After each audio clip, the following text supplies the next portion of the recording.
Okay, so it's 3 o'clock in the morning, and I'm learning about like posting on social media and getting leads and doing advertising and all of this stuff, right? And, I feel like when you go online, you feel like you need to be some sort of other thing, like some sort of character or persona, I guess. And it makes me feel so uncomfortable. And so I avoid it. I don't get on I do because you're supposed to. Like if you follow any guru right now, they're telling you post 12 times a day or 12 posts across 6 platforms. So a minimum of 2 posts per platform per day. Anyhow, so I'm reading this book and I'm thinking about, what am I supposed to do? Like, how do I get on camera? How do I do these things? And I started like looking at why do I feel so uncomfortable being something else? Or I guess I don't know, what is it called? Imposter syndrome. And I thought about it and I'm like, there are so many times in my life where I have just not been myself. And I think a lot of it had to do with growing up. Like I grew up in if you guys are familiar with the Inland Empire, I grew up in Ontario on the corner of Holt and Grove. There was like a little cul-de-sac there, and my grandma lived in the front house. My best friend's grandma lived in the other front house. So there's two front houses like this, and then there's like a cul-de-sac down like this, and then my mom and I lived in this house here, and then like I had relatives that lived throughout and friends, and I had the best time growing up. I loved my friends. Um, it was not like an easy neighborhood to grow up in. I kind of got bullied a little bit when I was a kid, and you learn to be tough. But in school I was pretty smart. I was in the GATE program, if anybody knows what that is. And in junior high, I was a cheerleader. I had, tried out for the cheer team, and um but where I grew up, like the in thing was we wore Nike Cortez for shoes or Vans. We wore a lot of like black, gray, white, um dark blue, um and that was just an everybody thing. And we wore the Nike Cortez and the Vans because those were the $30 shoes, right? There were some people who, had like Adidas and they had Filas and they had like the higher price Nikes.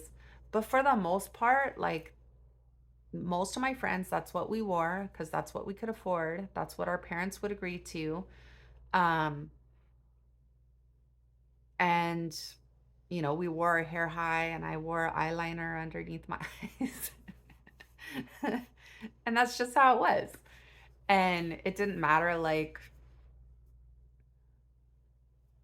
that's just how we all looked. And it was pretty diverse. We had probably like all ethnicities at my school, and that's just what we wore. And my grandma died um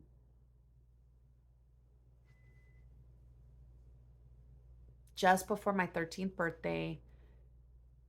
And my mom, my two aunts, and my mom's boyfriend kind of pulled their money together, and we moved from Ontario on Holton Grove to 24th Street in Euclid in Upland when I was 13 years old. So I was a month into eighth grade. And so we moved from there to Upland, and it was a major culture shock, like huge. I had never heard of Birkenstocks before. I had never heard of Uggs. I didn't know what O'Neill was. I never heard of like Hurley. I like the surfer brands, Volcom or what I nothing. I had no knowledge of any of those things. Um, it just wasn't a trend where I was at. It wasn't a trend where I lived. And so walking into the school, I looked very, very, very different.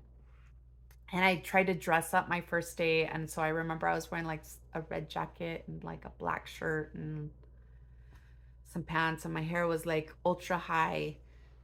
Um,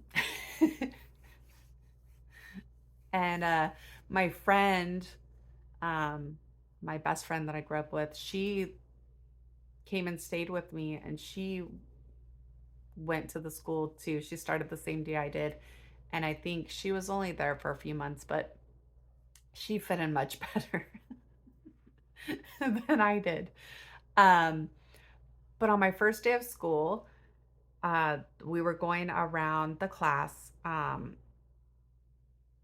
or the teacher was introducing me to the class, and wanted me to talk about like where I moved from, and then ask, well, what do your parents do for a living? And so my parental situation was a little complicated. Um, my I grew up with a dad who raised me. My mom met him when I was 6 months old, and he's an amazing man. Um, and after they separated, I got to know slightly my biological father, and I didn't know a whole lot about him. So I would totally just make stuff up about him when I was younger. And I know it's terrible, but it's a true story. And the truth about that man was way more wild than any story I ever told growing up. Um, but they asked about, what my parents did for a living. And I don't remember what I said about my dad. Um, but my mom was a bartender and a bar manager.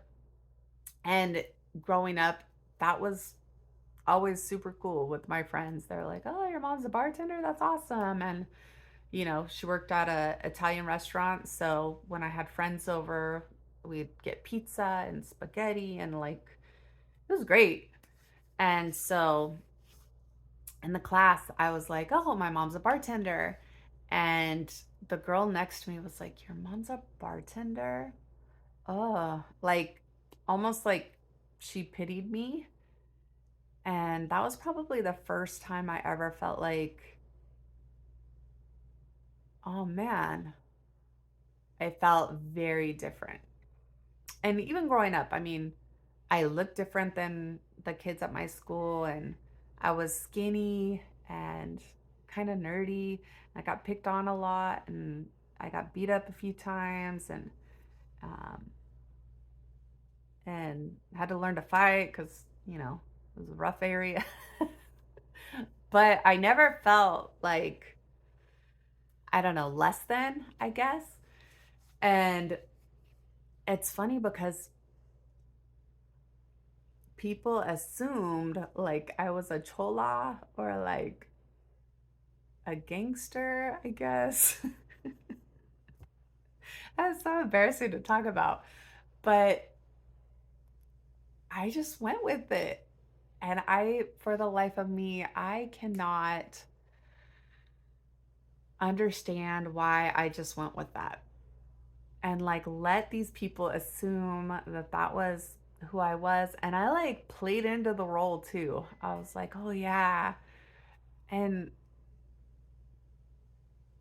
God, it was just, and okay, so I had a friend that I met, at the new junior high too, and she was Persian, and she previously lived in the same kind of area that I did, and she dressed the same way I did, and she talked the same way I did, and um, it's funny because she kind of went with it too, and she's nothing like that either. And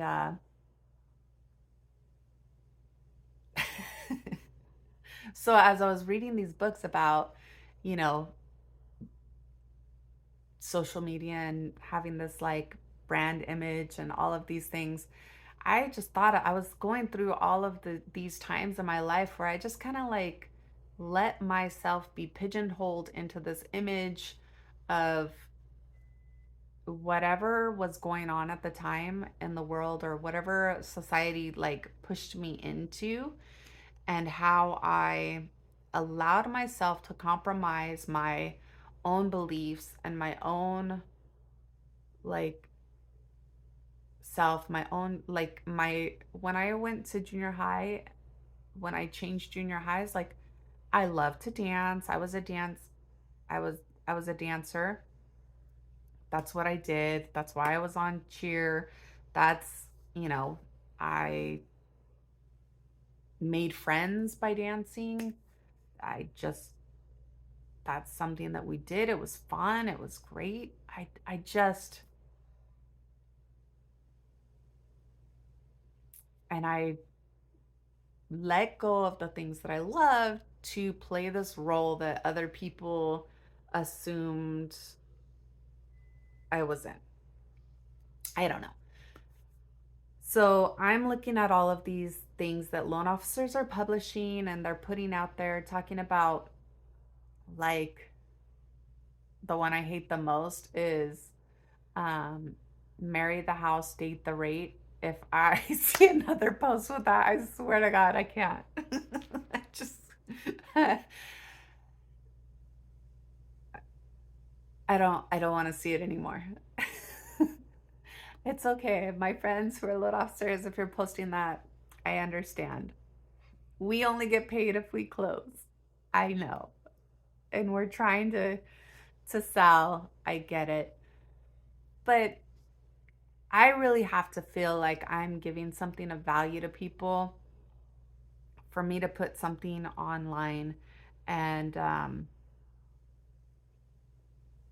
I've been working on some other stuff that I was trying to do that is not something that's going to make me a lot of money, but it does make me feel good. And that's, you know, educating people on how to get up from a hard fall, I guess. Um, and the steps that you can take to get from zero to stability and from stability to something more. And I've had more calls lately on meeting with my past clients and helping them to do like loan modifications or helping them to find insurance agents to help them um, with policies that have been canceled. None of these things do I make money off of. Um, Friends and colleagues who have um, been laid off and have put out dozens and dozens and dozens of resumes and haven't gotten calls back. Um, Obviously, on the operations side. Um, and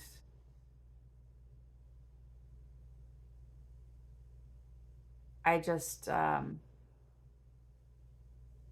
I just thought it was a funny story that I don't know why. I don't even know why I'm posting on here. This is what happens when you're reading a book about like posting, right? This is, it's 3 o'clock in the morning. I'm slightly delirious. I'm cold because my house is like freezing. And so I think that's like numbing out my brain too. But I just kept thinking about that story in junior high and I was like, I don't want to be a phony. ah, I'm like 14 minutes into this long, tired video. So I'm going to post it and then I'll probably take it down tomorrow because it's terrible, but it's funny.